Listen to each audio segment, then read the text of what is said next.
"You sure you want to do this?" the janitor asked calmly, broom still in his hand. The young black belt laughed, stretching his arms. "Come on, man, it's just for fun." It was a typical Thursday evening at Eastside MMA Gym, a gritty training ground on the edge of town known for producing solid amateur fighters. The air smelled of sweat, liniment, and determination. Fighters moved like machines. Pads cracked with every hit, and rap music bounced off the walls. Into that storm of motion walked Marcus, 22 years old, black belt, and fresh off a regional tournament win. He was on top of the world, young, hungry, and a little too full of himself. He strutted through the gym, slapping gloves with friends, tossing casual nods to the trainers. Everyone knew Marcus. He was loud, fast, and eager to be the next big thing. As he headed toward the mat, he noticed someone in the corner, Jerome, the janitor. Quiet, large-built, and always in the background. He was pushing a mop, headphones in, minding his business. His job was to keep the gym clean, and he did it without complaint. To most of the fighters, Jerome was invisible. The guy who showed up early, stayed late, and spoke only when spoken to. He was in his mid-40s, wore the same faded blue overalls every day, and seemed out of place in a gym full of ambition and testosterone. Marcus, feeling playful and maybe a little cocky, smirked and called out, loud enough for everyone to hear, "Hey, Jerome, you ever think about hopping in the ring instead of cleaning around it? I need a warm-up. What do you say, wanna spar?" The gym paused. A few of Marcus's friends chuckled. Some fighters snickered. The idea of the janitor, sparring with a black belt was laughable. But Jerome didn't laugh. He looked up slowly, took out one of his earbuds, and stared at Marcus. His expression didn't change, but there was something sharp in his eyes, something that didn't quite match the slow-moving, broom-wielding image he had built up. "Sure," Jerome said quietly. "Let me just finish this floor." Now the laughter stopped. People looked at each other. Was he serious? Marcus blinked, slightly caught off guard but grinning. All right, I like the confidence. Let's go." Within minutes, the mat was cleared. Fighters, trainers, and even a few parents gathered around to witness the bizarre matchup. Jerome disappeared into the back room for a moment and emerged with borrowed gloves and borrowed shoes. He didn't look impressive. His gear didn't match. His stance was casual. Marcus, on the other hand, was all fire and flash, bouncing on his toes, shadow boxing, putting on a mini-show for crowd. "Take it easy on me, champ," Jerome said, adjusting a glove. "Don't worry," Marcus replied, chuckling. "I won't hit too hard." One of the assistant trainers stepped up, hesitantly acting as the referee. The bell rang. Marcus came in hot, jab, feint, high kick. All clean, all fast. He was quick on his feet, light and sharp. But Jerome just stood there, calm, watching, moving just enough to dodge or absorb the hits, not flinching, not retreating. Then, with almost no warning, Jerome countered. A small, quick pivot and boom, a sharp body shot to Marcus's ribs. It didn't look hard, but Marcus froze, eyes wide. He backed up, suddenly breathless. The punch had landed with surgical precision. The crowd gasped. It wasn't flashy. It wasn't aggressive. It was clinical. It was experienced. Marcus tried to recover, throwing combos, trying low kicks, speeding up his pace. But something had changed. His confidence had cracked. And Jerome? He moved like a man who had done this thousands of times. No wasted steps. No panic. He wasn't just sparring. He was studying Marcus, reading him, timing him. Another clean jab, then a slip, then a hook. Not enough to knock out, but enough to control the ring. Marcus was sweating hard now, breathing heavy, his moves getting sloppier. The first round ended.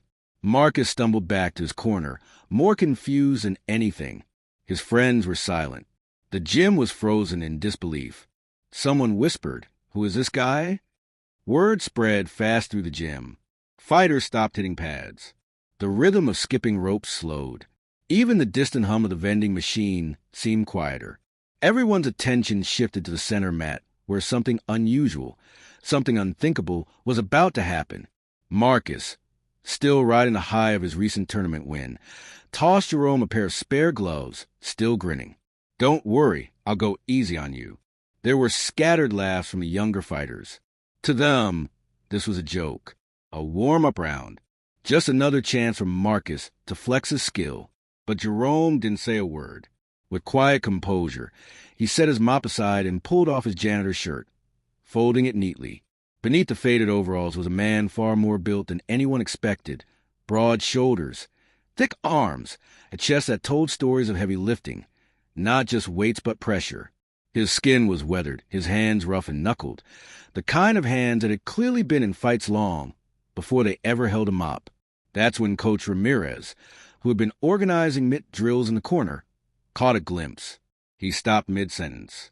His eyes narrowed, then widened. He walked toward the ring, hands on hips, squinting at the janitor stepping onto the mat like he belonged there.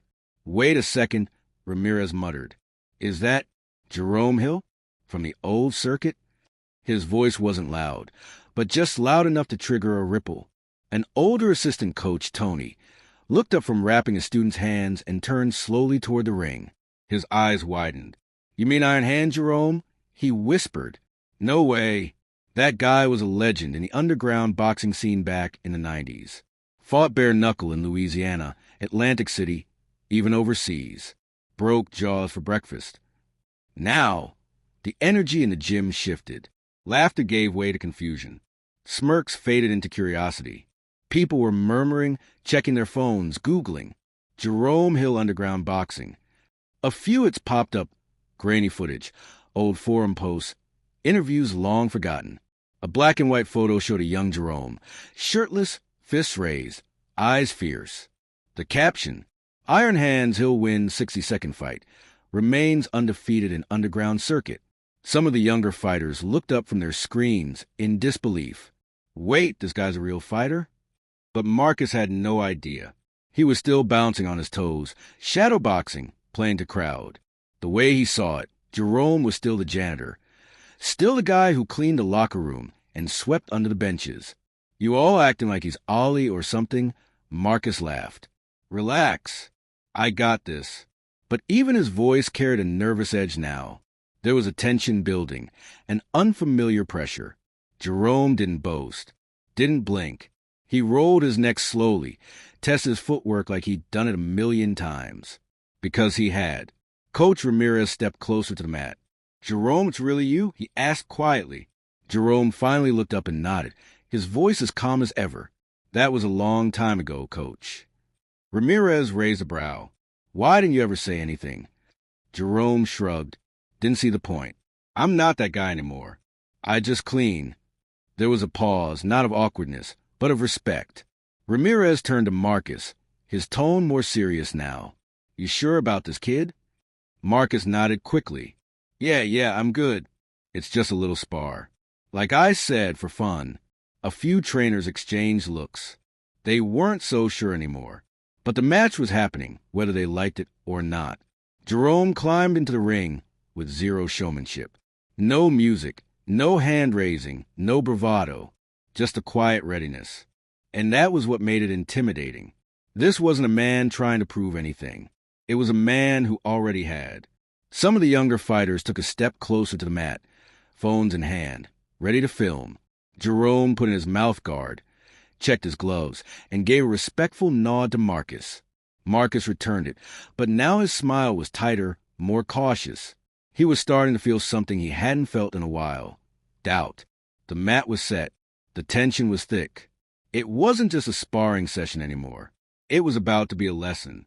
And nobody in that gym, not Marcus, not the trainers, not even Jerome himself, could have predicted what was coming next. The bell rang. A hush fell over the gym, the kind that comes right before a storm. Marcus came out fast. Years of training exploded from his gloves and feet. He darted forward with impressive speed, firing a combination of fast jabs and spinning kicks. The kind of moves that win tournaments. The kind of moves that get you noticed online. He danced around Jerome with confidence, lightly tapping his gloves against the older man's guard, grinning all the way. He was in control, or so it seemed. But Jerome? He barely moved. He stood firm, guard high, eyes calm, breathing in a slow, practiced rhythm. His stance wasn't fancy. It wasn't flashy. It was solid, grounded. And then, like a whisper turning into thunder, it happened. Marcus overextended on a right cross. Jerome leaned slightly to the side, just enough to dodge it, and came back with a single body shot. Thump. It wasn't a haymaker. It wasn't a knockout punch. But it landed. The moment Jerome's fist connected with Marcus's torso, the sound alone made people flinch. Marcus's feet skidded slightly across the mat. His eyes went wide. His grin disappeared. His body bent slightly forward, instinctively curling inward to protect what had just been exposed. He stumbled back, gasping for air. It wasn't just pain, it was confusion. His mind was trying to calculate something his body had already felt. What the hell was that? The crowd gasped. It was like someone had hit pause on the gym. Jerome didn't follow up. He didn't rush in. He didn't even take a step forward. He just stood there, gloves up, eyes patient, waiting. That patience was terrifying. Marcus shook it off quickly, trying to play it cool. He bounced on his toes again, but the bounce was different now. Less cocky, more cautious. He came in again, this time sharper, more focused. He threw a quick jab crosshook combo, then pivoted into a low kick, trying to throw Jerome off balance. But Jerome saw it all coming. With the precision of a man who had lived in the ring, he blocked, slipped, and countered with clean, crisp punches. Nothing wasted. No wild swings. Just short, brutal truths delivered through leather. Marcus's strikes were fast, but Jerome's timing was perfect. Every move Marcus threw began to feel like he was walking into a lesson he didn't ask for. And every time Jerome struck back, the crowd leaned in a little closer. Jerome wasn't trying to hurt him. He was trying to teach him. Marcus began to sweat harder. His feet weren't flowing as smoothly. His breathing grew louder, more labored. The ring suddenly felt a little smaller. His friends on the sideline, the ones who were laughing before, were now silent. Some had their phones out, recording. Others just watched, wide-eyed, because what they were witnessing wasn't just a spar. It was a clinic. Jerome wasn't overpowering Marcus with speed or aggression. He was doing something far more unnerving. He was breaking down Marcus's rhythm, one step, one punch, one block at a time. The young black belt, who came in smiling, was now gritting his teeth, trying to figure out how he was being outclassed by a janitor. Another clean counter. Another perfect slip. The round went on for what felt like forever. Marcus kept moving, throwing feints and switching stances, trying to find anything that worked. But Jerome adjusted like water around a rock, always present, never forcing. And then the bell rang. Ding. The room erupted, not in laughter, not in mockery, in awe. Some clapped. Others just stood stunned, jaws slack. Jerome, the man they barely noticed day after day, had just outboxed a tournament-winning black belt. He didn't gloat, didn't raise his hands. He simply turned, walked to the corner, and removed his gloves like it was just another chore on his list. Marcus, panting hard now, leaned on the ropes. His chest was heaving, his pride dented, but his eyes, they were wide with respect. One of his teammates walked over and whispered, "Bro, you just got worked by a legend." Marcus didn't argue. He just nodded. For the first time in his fighting life, he had been humbled. Not by brute force, not by showmanship, but by something realer, something deeper. Experience, control, precision. And in that moment, Marcus wasn't embarrassed. He was inspired. Marcus dropped to his knees, sweat dripping from his chin, his chest heaving like a drum. The mat beneath him felt heavier than before, not because of fatigue, but because of what had just happened. He looked up. Jerome stood over him, calm as ever, a relaxed smile tugging at the corners of his mouth. Without a word, Jerome extended a gloved hand. Marcus grabbed it. "I told you it was just for fun," Jerome said with a soft laugh, pulling him to his feet. There was no smugness in his voice, no arrogance, just warmth, the kind of warmth that only comes from someone who has nothing to prove. The gym was dead silent, save for the sound of Marcus catching his breath and Jerome unwrapping his gloves. Then came the sound of clapping. It was slow, purposeful, Coach Ramirez stepped into the ring, his face glowing with both disbelief and respect. He placed a hand on Marcus's shoulder. "Young blood," he said, "do you have any idea who you just went toe-to-toe with?" Marcus shook his head, still dazed. Ramirez turned to the rest of the gym. His voice grew louder. "You all just watched Iron Hand Jerome in action. This man right here." He pointed at the quiet janitor, who was now calmly putting his mop-worn shoes back on. He used to train with the greats, fought over 70 underground bouts, and won them all. A ripple of gasps moved through the crowd. One fighter near the back whispered, "That's why Coach looked like he saw a ghost earlier." Fought in Louisiana, Detroit, Manila, Dublin. Ramirez continued. No sponsorships. No glam. Just raw, brutal, real fighting. Bare knuckle. Gloves. Whatever they threw at him. He walked away from it all undefeated and then disappeared. Marcus looked at Jerome, eyes wide. You were a champ?" Jerome gave him a small nod. That was a long time ago.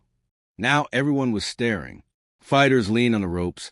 Parents clutched their kids' shoulders, and coaches stood frozen, as if they were standing in the presence of something bigger than fame, legacy.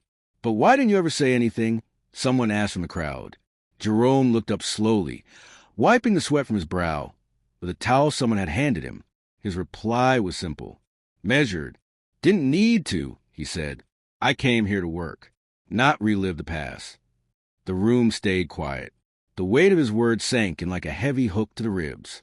This man, this legend, had been among them for years, mopping floors, cleaning blood from mats, fixing broken lockers, showing up early, leaving late, always wearing the same quiet expression. Never once had he mentioned a single thing about his fighting history. Not to brag, not to impress, not to gain followers or recognition. He just did his job, day in, day out. Coach Ramirez stepped closer. His voice softened, now more for the fighters than Jerome. "You all chase belts, titles, likes, attention. And here's a man who's done more than most of us will ever do. And he never said a word. That's discipline. That's humility." Marcus looked down, nodding slowly. He had come into the ring looking to show off, and instead, he'd been taught the greatest lesson of his life. Jerome sat on the bench by the wall, pulling his janitor shirt back over his head. The letters "staff" were faded on the back. He laced his work boots with the same ease. He threw his punches, slow, careful, consistent. As people slowly approached him, shaking hands and offering respect, Jerome remained modest. "You still train, man?" someone asked. He smiled. "A little. Can't throw like I used to, but the timing never really leaves." Marcus walked over, holding his ribs and chuckling. "You didn't just beat me, you disassembled me." Jerome laughed. "You're good, kid. You've got skills. You just needed someone to slow you down a bit." Marcus nodded, eyes full of genuine admiration. "Thank you for not going full beast mode on me." Jerome winked. "That was me holding back." Everyone laughed, but the lesson lingered. Sometimes the quietest man in the room is the one who's already won the loudest battles. From that day forward, Jerome wasn't just a janitor anymore. He wasn't a guy who silently cleaned sweat off the mats or refilled soap dispensers in the locker room.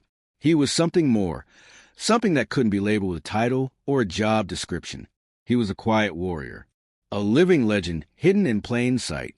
People looked at him differently now, not with fear, but with a deep, quiet respect. Not because he flaunted anything, he never did, but because he didn't need to. What he had done that day on the mat didn't need highlight reels or flashy edits. It was real. It was raw. It was unforgettable. Marcus, the young black belt, had been the first to admit it publicly. Later that evening, bruised but smiling, Marcus uploaded a short video on social media, a selfie video, his voice low but sincere. "Today I got absolutely schooled by our gym's janitor, but I didn't walk away ashamed. I walked away with something way more valuable than pride. I walked away with wisdom. They call him Iron Hand Jerome. I just call him the realest fighter I've ever faced." He added a clip of the spar, the clean counters, the precise body shot, the calmness in Jerome's eyes. Nothing dramatic, nothing exaggerated, just truth. Within hours, The video began spreading. Hundreds of shares. Then thousands. Then millions. People were captivated, not just by the action, but by the story. A young, confident black belt humbled with grace. An aging fighter hiding behind a mop. A moment of quiet respect between two men from different generations. Who is this guy? He's a janitor? Why isn't this man training pros? This is the energy we need more of in martial arts. Comments flooded in from fighters, trainers, and fans around the world. Boxing forums, MMA subreddits, even retired pros chimed in. A few people dug up old footage of Jerome from the underground circuits, grainy tapes showing a much younger man with the same calm stare and brutal efficiency. Back then, he was a ghost. A name fighters feared but promoters never controlled. A champion who walked away on his own terms. And now, all these years later, he had become something even rarer. A legend who didn't ask to be remembered. Back at Eastside MMA Gym, things changed. Jerome kept coming to work the same way. Still early, still quiet, still in his blue overalls. But now, when he walked in, even the most hardened fighters paused their drills to nod at him, and it wasn't out of politeness. It was respect. Young kids started asking him questions between rounds. Mr. Jerome, how do you keep your footwork so tight? Sir, what should I do when someone rushes me? Can you teach me that body shot? Jerome never started a class, never opened a YouTube channel, never posted a 10 tips to fight like a legend video. He just answered questions, gave advice when asked, and sometimes, when the gym was empty, you'd catch him shadowboxing alone, moving like a man still in touch with the rhythm of his past. As for Marcus, he changed too. His Instagram feed, once full of shirtless mirror selfies and flexing post-fight shots, took on a new tone. He trained harder, but with more intention. He listened more, talked less. He even asked Jerome to help him polish his fundamentals. I got the flash, he admitted one day, but I want the foundation. Jerome smiled. Then you're ready to start. That quiet moment between them said more than a belt ever could. The story of their sparring session lived on, not just online, but in the gym itself. It became something like a myth, a rite of passage, a lesson told to every new fighter who walked through those doors. Don't mistake silence for weakness. Don't assume age means you're past your prime. And never, ever, underestimate the quiet one in the room. The ring is full of noise, grunts, cheers, trash talk, celebration. But real power, it doesn't always roar. Sometimes it just shows up, says nothing, and changes everything. And as Jerome returned to his routine, mop in one hand, gloves hanging from the other, the gym around him was different now. Not because he demanded it, but because he earned it. If you like this story, make sure to hit the like button, subscribe, and turn on notifications for more real-life stories that will leave you speechless.